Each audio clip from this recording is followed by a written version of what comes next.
Salut à tous et bienvenue dans cette nouvelle vidéo. Aujourd'hui, on va parler d'immigration. Alors j'ai voulu m'intéresser à ce sujet parce que je me suis rendu compte qu'on n'entend jamais les mêmes chiffres, donc c'est un peu compliqué de se faire un avis sur la question. Du coup, j'ai voulu aller chercher moi-même les données à la source pour en avoir le cœur net. Donc la majorité des chiffres que je vais vous donner dans cette vidéo viennent soit de l'INSEE, d'Eurostat, de la Banque mondiale de données, du ministère de l'Intérieur ou de l'OFPRA, l'Office français de protection des réfugiés et apatrides. C'est l'office qui accorde les droits d'asile en France. Alors il faut savoir que j'ai parfois noté des différences de comptage entre ces différentes institutions, mais les ordres de grandeur restent très similaires, donc j'estime que ça ne pose pas de réels problèmes pour dégager des grandes tendances. Alors on va commencer par définir les termes d'immigrés et d'étrangers, c'est important pour la suite de la vidéo. En France, le Haut Conseil à l'intégration a défini un immigré comme étant une personne née étrangère à l'étranger. Et si la personne immigrée acquiert la nationalité française au cours de sa vie, elle restera toujours comptabilisée parmi les immigrés, mais plus comme étrangère. Ensuite, un étranger est une personne qui réside en France et qui ne possède pas la nationalité française. Donc logiquement, beaucoup d'étrangers sont immigrés, mais pas tous, car certains étrangers sont nés en France. On peut par exemple naître en France de 2 parents étrangers et donc ne pas posséder la nationalité française. On est donc dans ce cas étranger, mais pas immigré. C'est logique puisqu'on n'a jamais migré vers la France vu qu'on y est né.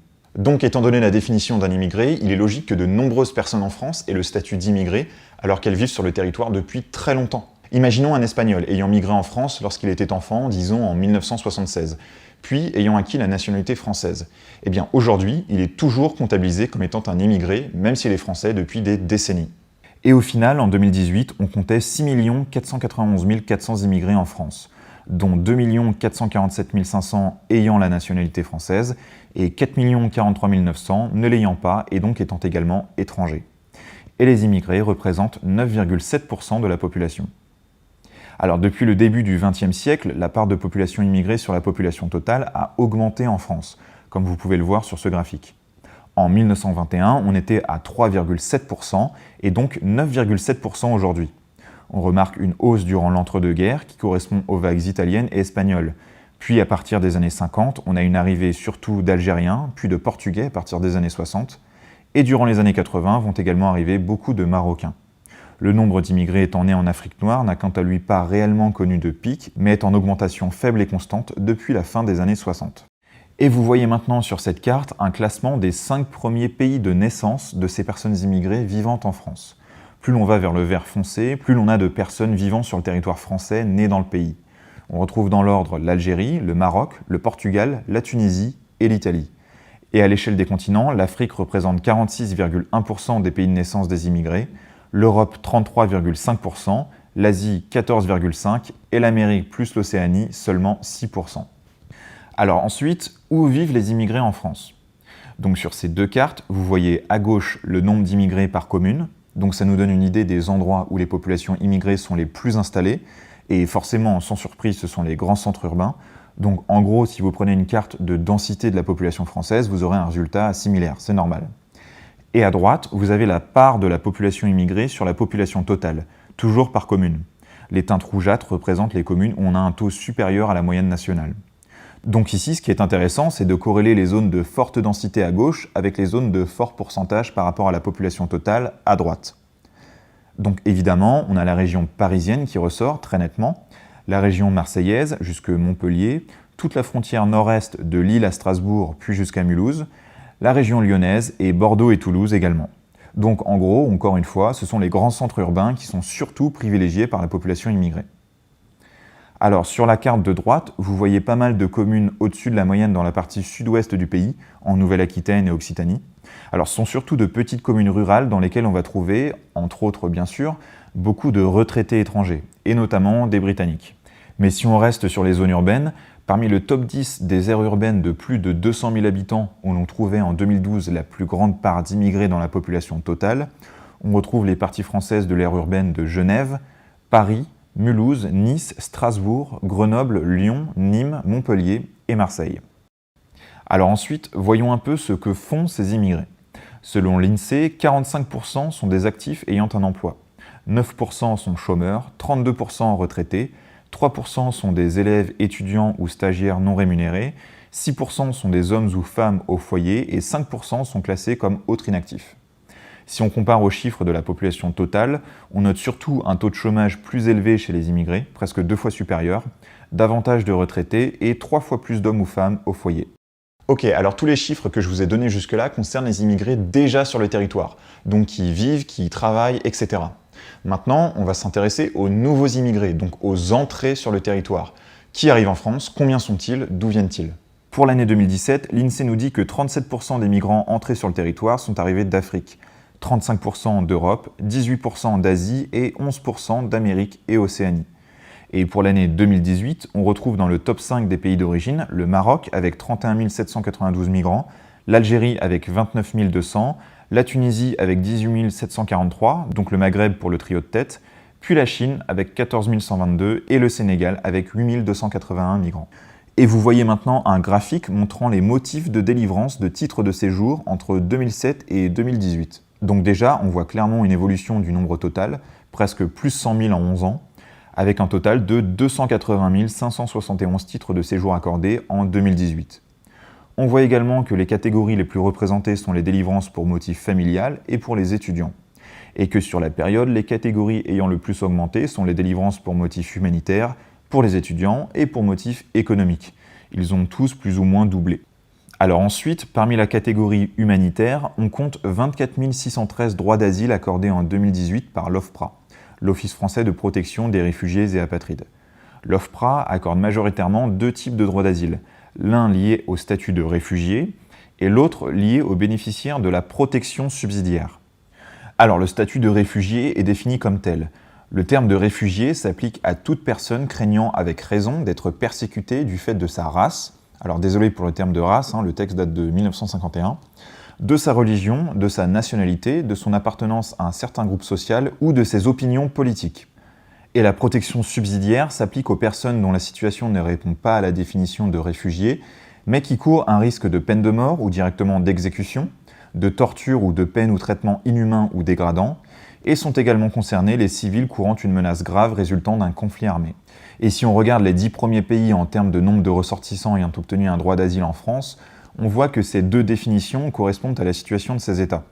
On trouve loin devant l'Afghanistan, la Syrie et le Soudan, avec respectivement 4 944, 3 423 et 2 778 admissions. Ce sont des pays en état de guerre civile depuis des années. Dans le top 10, on trouve également la Chine et l'Érythrée, 2 pays où l'on peut certainement facilement trouver des personnes persécutées pour leur opinion politique. Également l'Irak, la République démocratique du Congo et la Somalie, pays en guerre civile ou théâtre d'importantes rébellions. Je vous invite d'ailleurs à aller voir mes vidéos sur le Congo et la Somalie pour en savoir plus. Et la Côte d'Ivoire et la Guinée. Et pour ces 2 pays, on remarque que la majorité des admis sont des femmes. Alors ensuite, il y a le sujet des immigrés illégaux, donc qui n'ont pas obtenu de titre de séjour. Donc évidemment, c'est difficile d'estimer leur nombre sur le territoire, mais pour avoir une estimation, généralement on se base sur les chiffres de l'aide médicale d'État. Alors l'aide médicale d'État, c'est une aide destinée aux immigrés illégaux afin qu'ils aient un accès aux soins. Cette aide est accordée pour 1 an et le renouvellement doit être demandé chaque année. Et en 2018, environ 311 000 personnes ont bénéficié de cette aide. Alors évidemment, tous les immigrés illégaux n'ont pas recours à cette aide, donc ce chiffre est parfois doublé pour obtenir quelque chose d'assez proche de la réalité.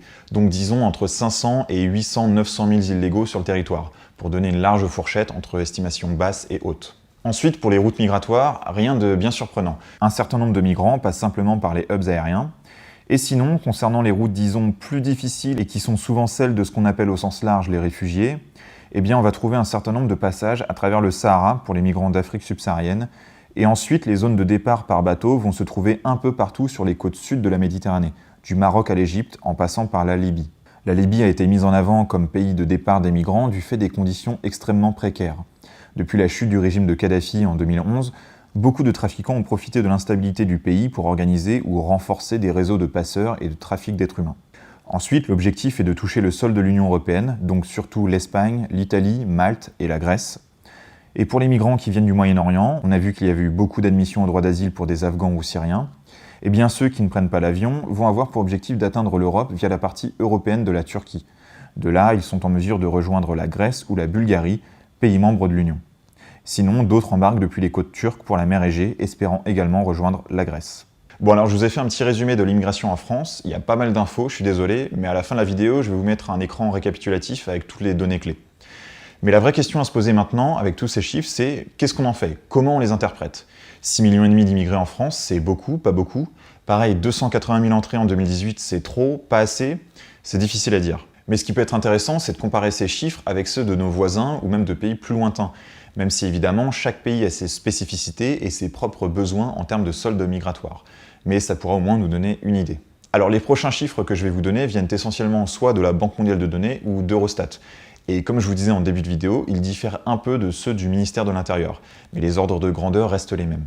Donc si on prend l'Allemagne, la Banque mondiale nous dit qu'en 2015, 12 millions d'immigrés vivent sur le territoire. Ça représente 14,9% de la population du pays. Donc c'est plus qu'en France, où la même source en compte presque 7 800 000. Et c'est normal, l'Allemagne a une population autochtone vieillissante et a donc besoin de main-d'œuvre étrangère pour maintenir la croissance du pays, qui ralentit en ce moment. Ensuite, prenons le Royaume-Uni. On y trouve 8 500 000 immigrés, ce qui représente 13,2% de la population. Donc c'est toujours plus qu'en France. En Espagne, on est à 5 800 000 pour 12,7% de la population. Et en Italie, presque à 5 800 000 aussi, pour 9,7% de la population. Et là, en Italie, on passe sous le pourcentage de population totale de la France selon les chiffres de la Banque mondiale. Ensuite, concernant les arrivées sur les territoires de ces mêmes pays en 2017, eh bien de la même manière, on voit que la France se situe derrière ses voisins. L'Allemagne arrive en tête avec 786 000 arrivées cette année-là, dont environ la moitié venant de pays hors Union européenne. Ensuite vient le Royaume-Uni avec 563 000 arrivées, dont 56,9% hors Union européenne, puis l'Espagne avec 453 700 arrivées et l'Italie avec 301 000. Et pour ces deux pays, on a une plus grande proportion de migrants hors UE, respectivement 69 et 80%. Et c'est normal, ce sont d'importants points d'entrée depuis l'Afrique, comme on l'a vu tout à l'heure. Puis vient la France avec 242 000 entrées. Donc avec ces chiffres, on voit que la France, en termes d'immigration, se situe plutôt derrière ses voisins européens. Alors ces stats ne prennent pas en compte les entrées illégales, donc je mets une petite réserve à ce niveau-là, même si je ne pense pas honnêtement qu'on trouve en France un nombre d'entrées illégales démesurément supérieur à celui de nos voisins. Et si on regarde ailleurs dans le monde, on peut trouver des chiffres bien plus hauts. En Jordanie par exemple, on est à 41%, au Liban à 34,1%, en Australie 28,2%, au Canada 21,8%. Au Liban, la plupart des immigrés sont syriens ou irakiens et ont fui la guerre civile dans leur pays.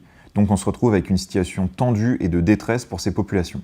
Et c'est la même chose en Jordanie, avec de nombreux réfugiés syriens et irakiens, mais également et surtout palestiniens. Voilà, tout ça pour dire que la situation de l'immigration en France est à relativiser. Et je ne pense pas que la France soit encore un pays d'immigration de masse aujourd'hui. Mais n'hésitez pas à donner votre avis dans les commentaires, que vous soyez d'accord ou pas. C'est tout pour aujourd'hui, merci d'avoir regardé la vidéo jusqu'au bout. Comme d'habitude, si ça vous a plu, n'hésitez pas à mettre un pouce en l'air, à vous abonner, à activer la cloche des notifs, allez faire un tour sur mon Tipeee si vous voulez me faire un don. Et moi en attendant, je vous dis à la prochaine pour une nouvelle vidéo. Salut!